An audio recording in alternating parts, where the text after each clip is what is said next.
Welcome back to the second half of the program. And last week, Kenya hosted the second edition of the annual Kenya Mining Forum. Well, the forum aims at creating networking opportunities for both local and foreign mining investment. The forum showcased Kenya's mineral potential in mining, as well as attract businesses for financial institutions and technology solutions providers. Mining Cabinet Secretary Dan Kazungu applauded the government for recognizing mining among key growth sectors for job creation over the next 5 years. According to a 2017 survey by the Fraser Group, since last year's Mining Forum, Kenya has jumped 16 positions in the world's most attractive mining investment destinations. Been more facilitative projects like airport, like Konza, like SGR, which provide access and facilitate services for other people. This is the first one where the first one I know of, where the Vision 2030 is status is conferred on an operating commercial entity of this nature. We've grown to a level we did not imagine we could in that 1 year. And the partners, Cedric, Acacia, and Base, held this baby together and supported our forum. We had our first gem and jewelry show in Nairobi, to which we made the first ever Kenya One. All of you are used to the beaded Kenya One, which is done by beads. But this time, using our own minerals, we made Kenya One with all the true colors of Kenya, each and every stone a product of Kenya. Big plans on the Kenya Mining Forum. We want it to grow to become the premier mining investment conference or event for East and Central Africa. We want this to be the event that international investors and local investors, artisanal mining players, they all congregate and see the best way forward. Well, we had a conversation with Julius Kamau, who is one of the key people in the extractive sectors. And let's take a listen to that interview.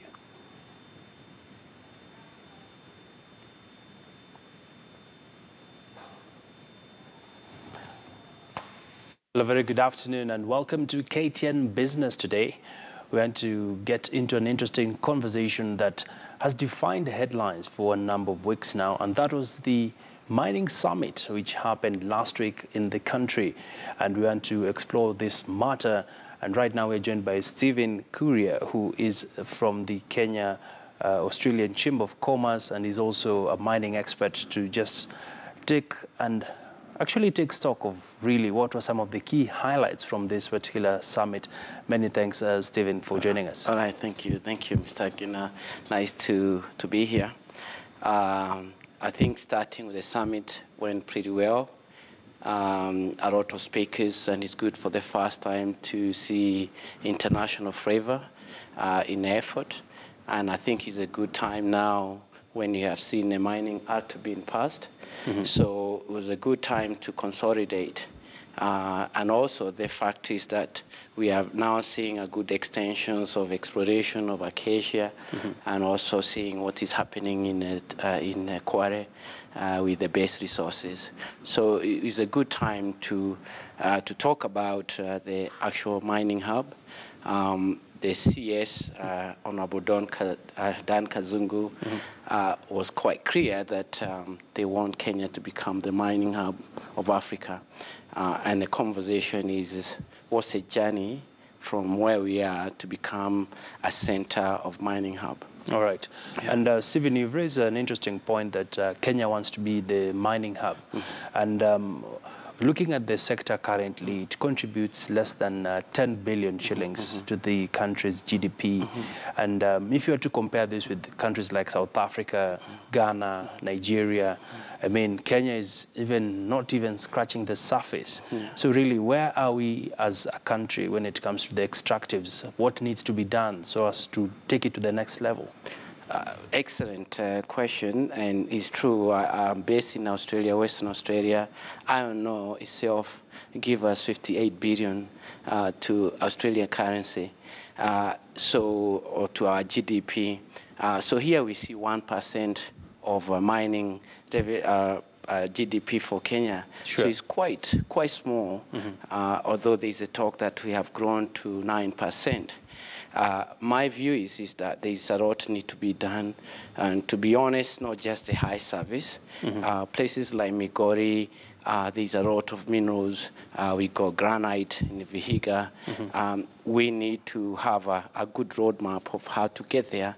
And mainly, we've been talking about capacity, capability building, and also compliance and the rules. Because if you go to Migori now, you find people working with some without proper equipment. Yeah, without proper equipment, people being buried, and so those where we need to for our people to understand how is a TCS mine supposed to operate. The health and safety rules and regulations need to be cascaded down to the ground floor. So capacity building, we lack experience. And I'm not talking from the TCS miners, it's the whole industry. And that's why we are actually quite adamant that we can leverage the Australians' experience, or South African or Canadian. Australia, we are #1 in almost all minerals. So we talk iron ore, gold, producers. And it's been done for us for 100 years. So we have something we have learned from our mistake, and also from the way forward, which Kenya can piggyback from leapfrog, to be honest, from where we are.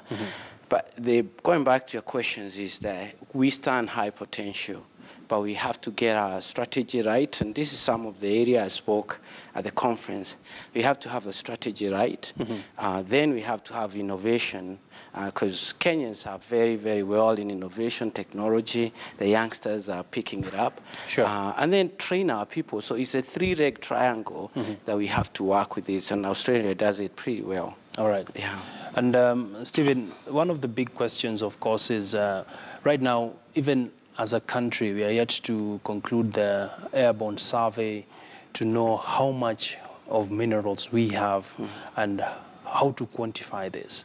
And this has also led to the sector not taking off as it should be. Moving forward, what would be some of the prescriptions for Kenya to actually have a better run at it when it comes to mining? One of the things which I always talk about, at the moment, the airborne is supposed to start next year sometimes. But airborne is overestimated. These assumptions have been running around the country that you can go on the air and be able to pick precise minerals that are on the ground. That's not possible. You still have to drill. You still have to go on site. That will help us isolate some areas. And to be honest, geologists here are very good. They already know some of our areas in Kenya where we have minerals. But if you look at places like Turkana, it's such a big county. We just need airborne will help us just to focus on one particular area. But we still need to do our job. And that is our government policies being fastened and quickened so that you can allow investors to go and drill the hole. Because at the end of the day, it's private investors that's going to build the industry. Sure. It's actually not government. And then also in the area of allowing the leases, I think now they only start approving the leases, I think it's 2 months ago. So everything had been on hold for quite some time. All right. And I understand some things needed to be settled first before we could go to the mining. But I think it's long overdue to make roads quicker and also allow to facilitate the industry to invest on the drilling program, exploration program. Okay. Yes. And finally, Stephen, where do you see Kenya's mineral sector, say, in the next 5-10 years? Kenya is unexplored. Yes, we have people in Taveta doing small-scale mining. We have people in Migori doing small-scale mining, all the way to Kajiado. But what we want and is more favorable is bringing large-scale mining. At the moment, we have a lease in Taveta for iron ore, which is very good for construction of metals, is been in a case for quite some time. So we have seen what base can give. One mine can give 1%. Acacia will possibly give another 6% because the gold grade they have is pretty good. Sure. We have 3 or 4 will overtake all the other industry in Kenya for such a small sector. So the potentials are huge. All right. Yeah. Interesting conversation there, Stephen Kuria. Many thanks for debunking for us the myths around the mining sector. Well, we'll be definitely revisiting this conversation in the next coming days, bearing in mind that mining sector is considered as one of the game changers that would see Kenya's economy rethink itself and go to another level. We have much more coming up after this.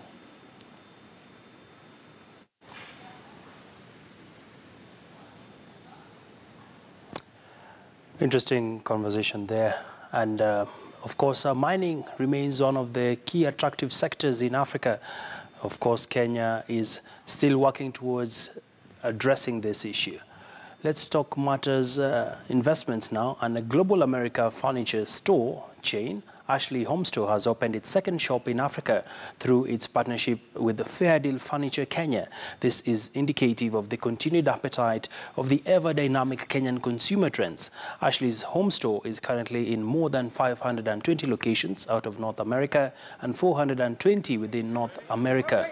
Speaking at the launch of the Kenyan store, Fair Deal Furniture Chief Executive Officer Mohamed Zakir says that the Kenyan establishment was second only to South Africa, and that despite the recent long period of political uncertainty in the sector, Kenya still remains a key market to invest in. With Ashley Furniture Home Store, this is the first Ashley Home Store in Kenya, and in fact the second one in Africa.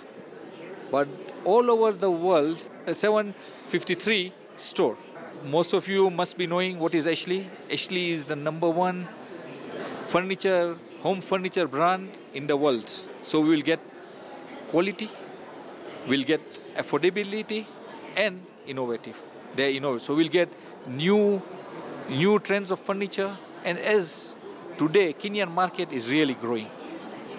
The real estate market is really growing, especially after the president directive to build 500,000 houses in next 5 years. The furniture market is really going to grow. Well, let's see how that pans out in the coming days. Well, let's talk matters agribusiness now, and more than 60,000 livestock-dependent households from 6 arid and semi-arid regions of Kenya have benefited from one of the largest livestock enhancement projects, dubbed the Kenya Semi-Arid Livestock Enhancement Support Project. The 4-year $20 million Food for Progress initiative, funded by the United States Department of Agriculture, USDA, was implemented by Land O'Lakes International Development. Philip Kitani with the details. The livestock sector in Kenya is one of the largest revenue earners for farmers in arid and semi-arid regions. For the last 4 years, these farmers benefited from improved agricultural productivity and expanded marketing and trade opportunities in the Kenyan livestock sector with the help of the United States Department of Agriculture. What they have done to make the work of selling and moving livestock easier and more efficient for producers, increasing access to water, improving processing and post-harvest handling, so that the producers in the 6 counties can have a chance to look further. The project aimed at improving the competitiveness of the meat value chain to increase productivity and boost marketing and trade, and was implemented in 6 counties in semi-arid zones of Kenya, including Meru, Tharaka Nithi, Machakos, Kitui, Makueni, and Taita Taveta. The country has a livestock population of about 17.8 million heads of cattle, of which 4.3 million are dairy, mostly found in high potential areas, 13.5 million beef, and I think that's what we are focusing on, found in arid and semi-arid areas. Over the last 4 years, the project targeted 60,000 livestock-dependent households and 3,200 agribusinesses that included women and youth-owned micro, small, and medium enterprises, input wholesalers, retailers, and exporters engaging in livestock value chains. The project also made direct impacts on the incomes of the smallholder livestock producers in the targeted areas by increasing the annual sale per farmer from US dollars 168 in the year 2013 to US dollars 365 in the year 2017. With the help of the county governments and through the private sector facilitative approach, KCELs help businesses grow and build linkages with livestock smallholders and create a more inclusive, competitive and efficient livestock sector by reducing drought-related losses, building the technical capacity of value chain actors and reducing marketing inefficiencies. Philip Keitany, KTN News. In a bid to improve customers' buying experience, adverts posted on OLX will now expire after 2 months of putting it up as part of the measures to ensure that only fresh adverts stay on the site. The adverts on the site will be only refreshed after expiry if the item has not been sold and will be deemed new initially after an item is sold. The seller was required to put down the item manually. Sellers would be reluctant to do this after they have made a sale, increasing the number of stale adverts on the site.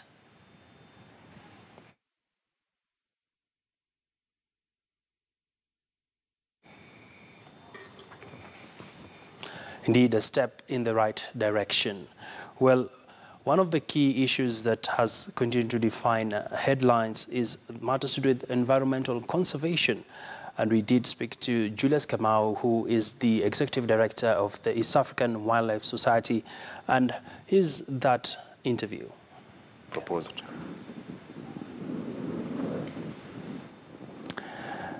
Welcome back. You're watching KTN Business Today, and we want to talk matters to do with conservation now.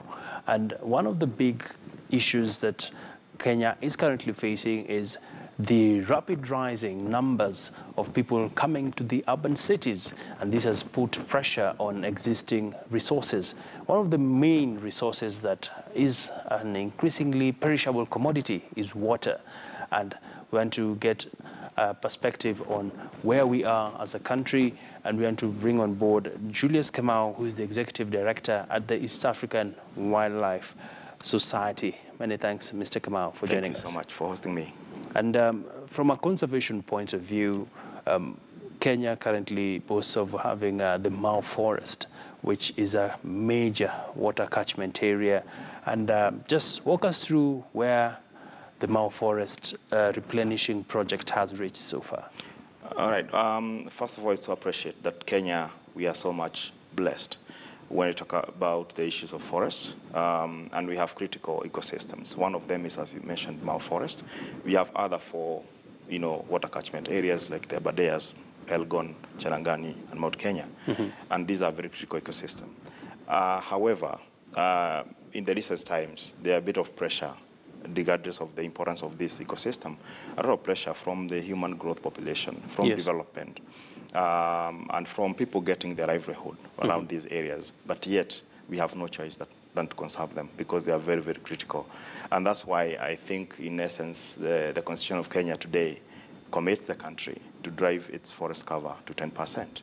It's after the recognition of this important role they do play. And we have, as a country, have to move towards that. Currently, we are at 7%.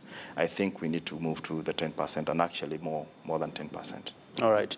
And according to the United Nations, it projects that by 2050, half of Africa's population will be living in urban cities or the capital cities. What implication does this have on natural resources? This has an implication because once you know that the land is limited, it cannot grow. The human population are growing. So we're going to experience a lot of pressure in terms of land resources. And again, these people have to be serviced and have to be served, both in terms of water provision. They have to be moved around. They have to go to work. And therefore, we presume there will be a lot of infrastructural development.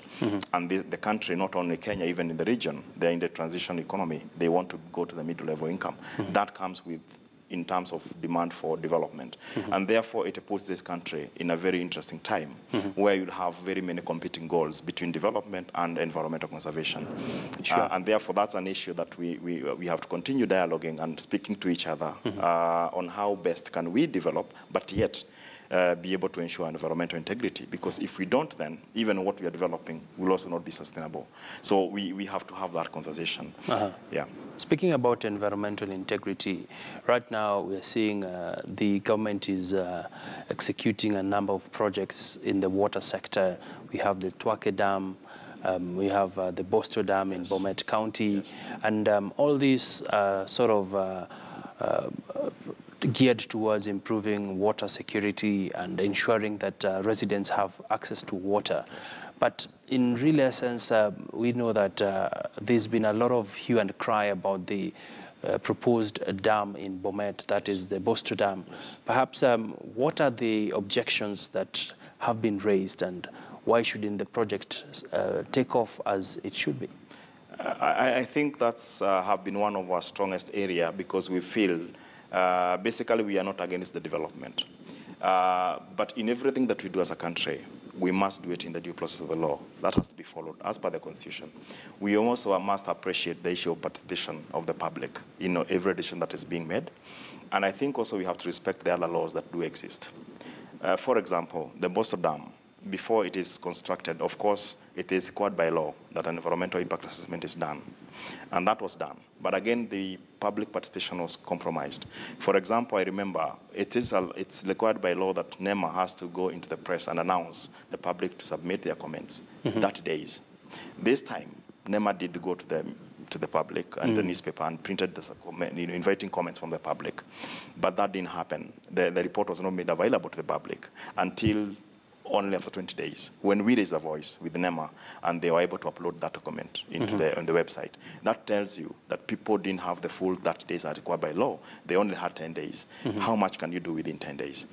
As much as that was not enough, when public, and including ourselves, we submitted our comments objecting why we don't believe the dam should be built inside the forest. And those comments were not taken on board. And therefore, NEMA went ahead and issued a license. And legally, that means that the National Water Conservation and Pipeline Corporation has the right to go ahead and doing the dam. But we are saying that is not a very good decision. Reason being, the Kenyan policy today does not allow any construction to go ahead in a protected area. As you know, Mao as a forest is a protected area. And therefore, there shouldn't even be a debate of even having a dam inside the forest. The unfortunate bit is that the EIA report, which is supposed to inform NEMA in making an objective decision, itself was erroneous. For example, it said that the dam will be about 18 kilometers or 12 kilometers and 3 kilometers from the edge of the forest. But the true fact is that the dam actually coordinates shows it will be inside the forest. Therefore, that document to us does not stand to be used by or led by any government entity to make a decision. Beyond that, you know that the National Water Tower Agency and the Kenya Forest Service are the legally mandated body, corporate body, to be able to be the custodian of forest. And therefore, for even another state corporation to actually propose a dam without informing these other organs of the government, to us, we feel that is not correct. Because as we speak, Kenya Forest Service has not been informed formally. They were not involved in the EIA process. Neither was the National Water Tower Agency. Neither was the National Art Commission. How then can we proceed with such kind of a development? So we feel public participation was not done in the right way. And we believe by having it inside the forest is against the law. All right. Yeah. And of course, this is an issue that we cannot exhaust, because one of the people that is supposed to be mentioned, has actually been mentioned, is not present to refute or validate your concerns. But moving forward, really, what needs to be done differently towards ensuring we do proper impact assessments and avoid environmental degradation? It's purely for the law. The law says ensure there is public participation. And I think it's not harmful for any state agency like NEMA, who are strategically being there to protect the environment. They're supposed to be the voice of environment, like we do. So in essence, we should be on the same side, not on the other side. And I think what we are promoting for going forward is a meeting, a stakeholder meeting with the Minister of Environment, with the Kenya Forest Service, National Tower Agency, and also the proponent of development. I think that conversation is very good because then we should be able to chart the way forward. But I think as we speak, our position is very clear. Dam inside the forest is not an option. And even if it was outside the forest, a lot of hydrological assessment has to be done. Remember, you can dam water in Bomet. I agree, it will serve about 600,000 people. It is okay. But remember, there are also other people downstream that are depending on the rivers, 12 rivers that come from Mau, including the river that go through the Mara, which is the Mara River, supporting agriculture, livelihood.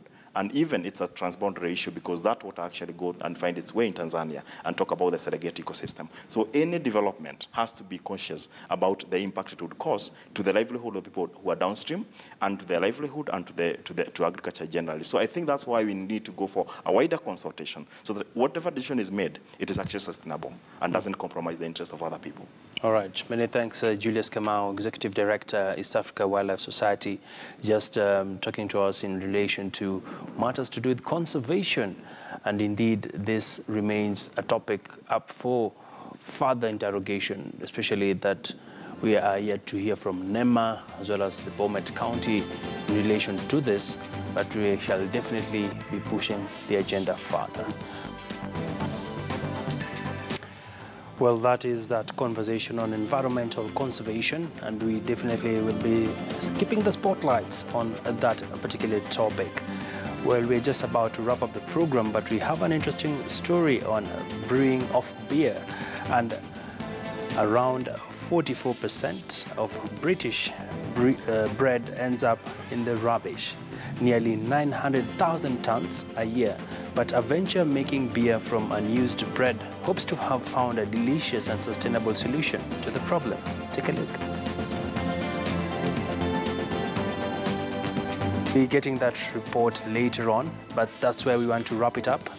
It's a pleasure bringing you the day's business highlights. My name is Abia Gina. Hope you're enjoying your holiday and making hay while it lasts. See you tomorrow. Have a lovely afternoon.